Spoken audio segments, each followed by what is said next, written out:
When Russia launched its full-scale invasion of Ukraine in 2022, the EU reacted quickly. Sanctions. Sanctions. Sanctions. Sanctions. Sanctions. Sanctions are how the EU translates its values into action, and one of its main tools to protect peace, democracy, and human rights.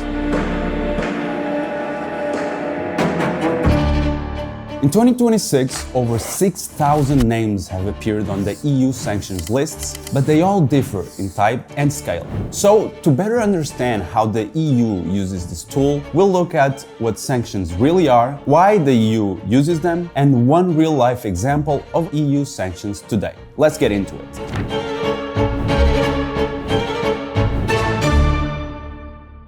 In short, sanctions or restrictive measures are decisions taken by the EU to target governments, organizations, companies or individuals responsible for actions that threaten peace, violate human rights, or undermine international law. They're not just random punishments. They're a foreign policy tool meant to change behavior or influence policies. And there are quite a few types. First up, economic sanctions. These restrict trade, investment, and more.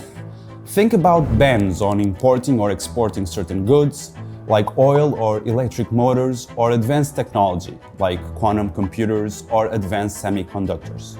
Next, we have financial restrictions, such as asset freezes. These mean people or companies on the list cannot access their money or property within the EU, and EU banks, companies, and citizens aren't allowed to make funds or other economic resources available to anyone under these sanctions. You also have travel bans, which are just what they sound like. Those listed cannot enter or even pass through the EU's territory. Then there are arms embargoes, banning the sale or export of weapons and military technology. And finally, diplomatic measures. Things like suspending cooperation with the government.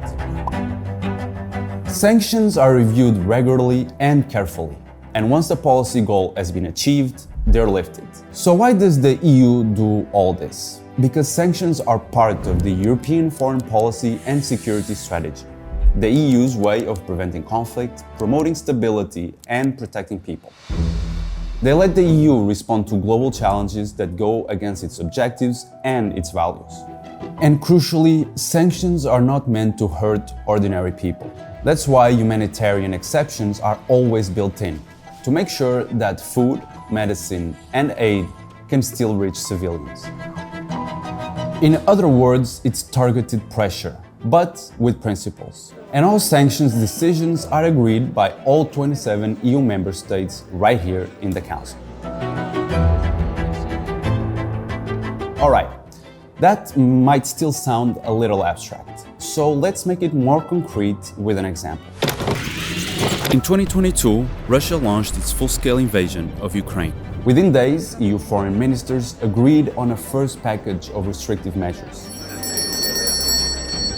And since then, there have been many more rounds of sanctions against Russia and its supporters. Together, they form the strongest sanctions regime in EU history. These measures target key sectors of the Russian economy, banning exports of advanced technology, luxury goods, coal, and most oil imports into the EU. However, to ensure security of oil supply, temporary derogations were granted to those EU member states that, owing to their geographical situation, suffer from a specific dependence on Russian supplies. They have also frozen assets belonging to thousands of Russian officials, business people, and companies supporting the war. And they've excluded major Russian banks from the SWIFT system, making it much harder for them to move money abroad.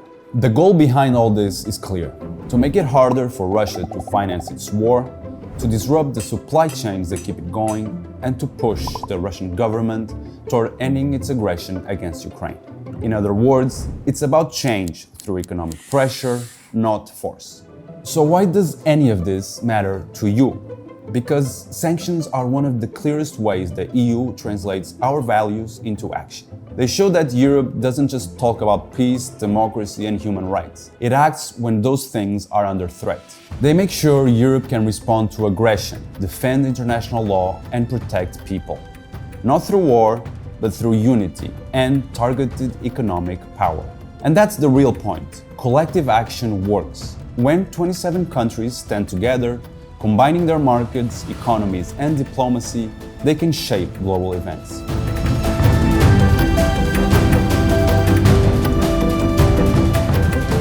I hope you enjoyed this video, and if you want to see more of this kind of content, give us a like and subscribe. And I'll see you in the next one. Bye bye!